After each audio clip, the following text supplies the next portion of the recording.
Genesis chapter 35 verse 1 to 29. Verse 1. Then God said to Jacob, "Go up to Bethel and settle there, and build an altar there to God, who appeared to you when you were fleeing from your brother Esau." Verse 2. So Jacob said to his household and to all who were with him, "Get rid of the foreign gods you have with you, and purify yourself and change your clothes." Verse 3.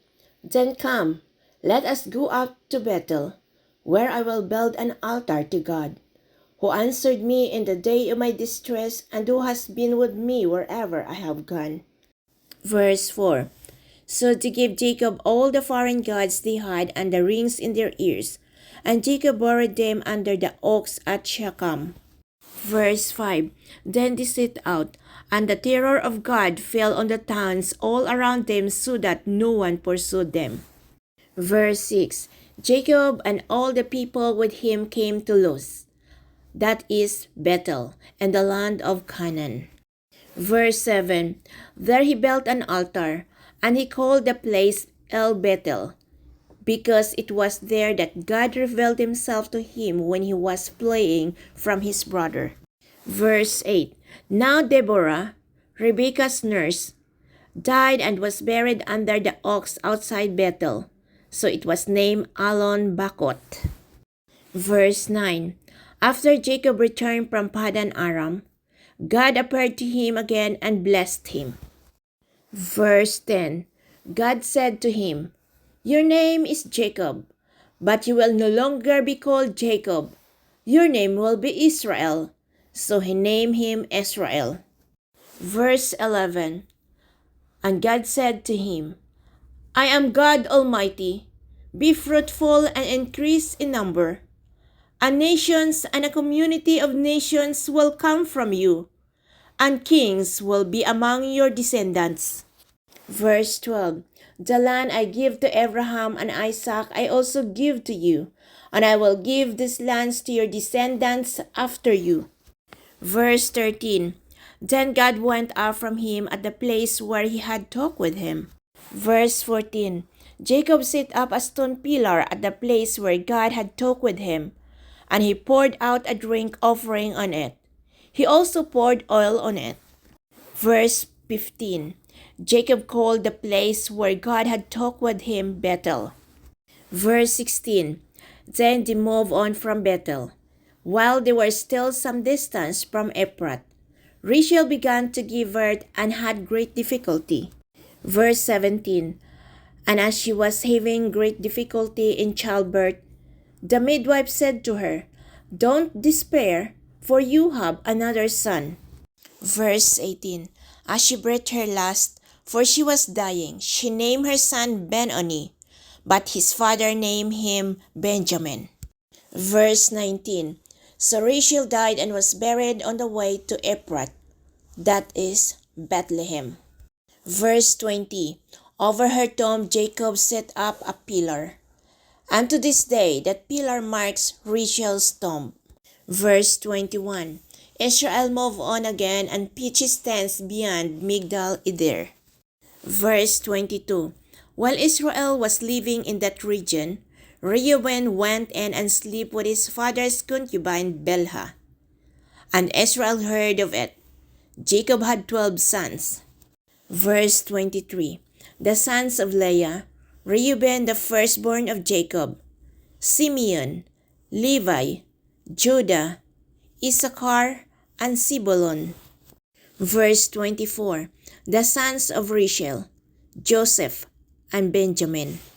Verse 25. The sons of Rachel's servant Bilhah, Dan and Naphtali. Verse 26.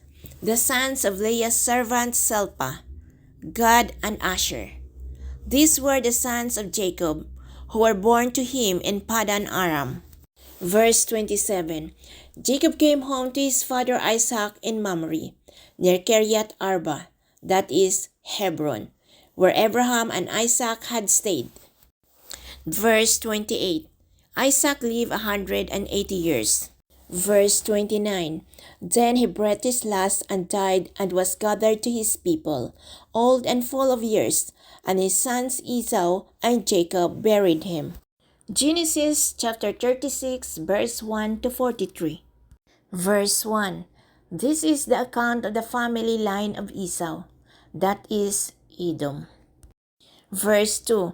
Esau took his wives from the women of Canaan, Ada daughter of Elon the Hittite, and Oholibamah daughter of Anna and granddaughter of Sivion the Hivite. Verse 3.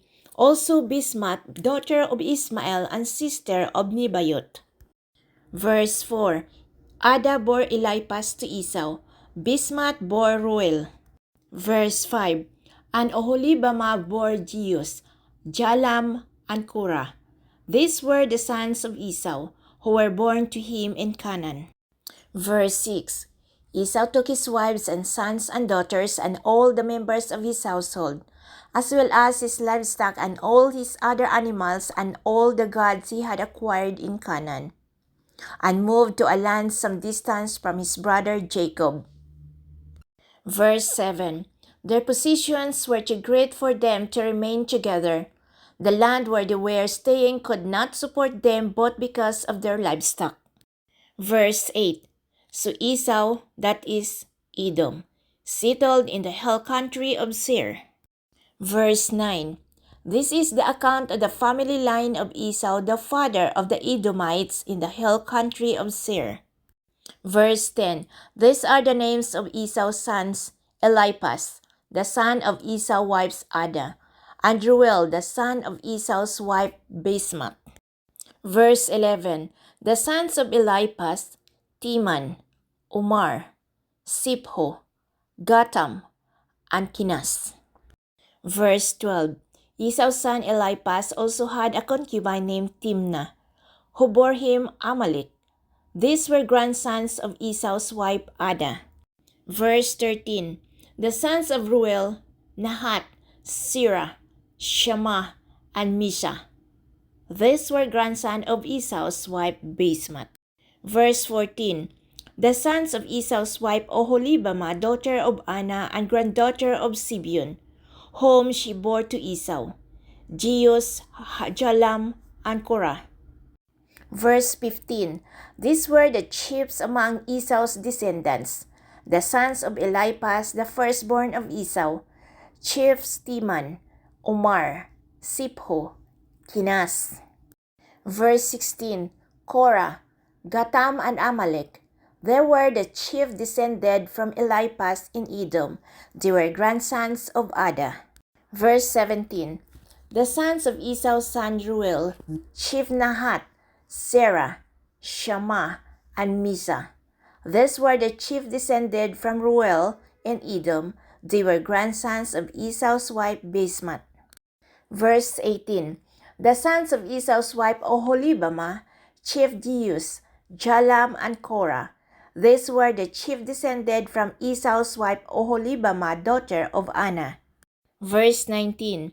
These were the sons of Esau, that is Edom, and these were their chiefs. Verse 20. These were the sons of Seir the Horite, who were living in the region: Lotan, Shubal, Sivion, Anna. Verse 21. Dishon, Ezer, and Dishan. These sons of Seir in Edom were Horite chief. Verse 22. The sons of Lotan: Hori and Homam. Timnah was Lotan's sister. Verse 23. The sons of Shubal: Alvan, Manahat, Ebal, Shipho, and Onam.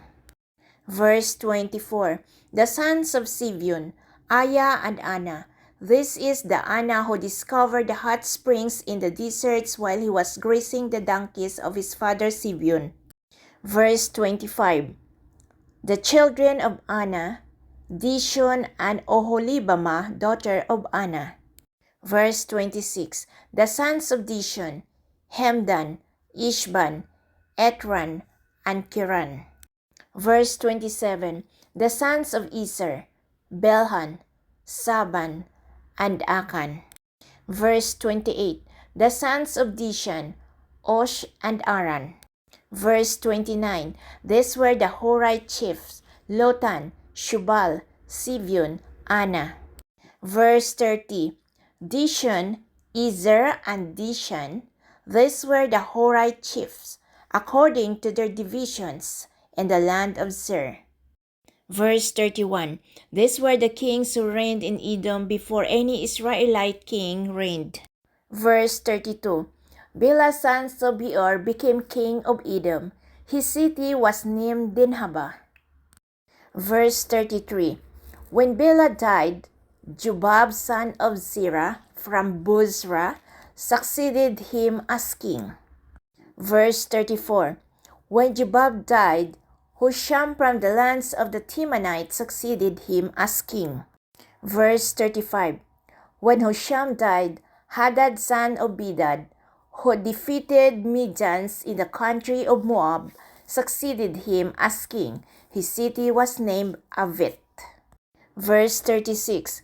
When Hadad died, Samlah from Masrekah succeeded him as king. Verse 37. When Samlah died, Shaul from Rehoboth on the river succeeded him as king. Verse 38. When Shaul died, Baal-Hanan, sons of Akbor, succeeded him as king. Verse 39. When Baal-Hanan, son of Akbor, died, Hadad succeeded him as king. His city was named Pau, and his wife's name was Mehetabel, daughter of Matred, the daughter of Mishahab. Verse 40. These were the chief descendants from Esau, by name, according to their clans and regions: Timnah, Alva, Zitit. Verse 41. Oholibamah, Elah, Pinon. Verse 42. Kinas, Timan, Mebzar. Verse 43. Magdil and Iram. These were the chief of Edoms according to their settlements in the lands they occupied. This is the family line of Esau, the father of the Edomites.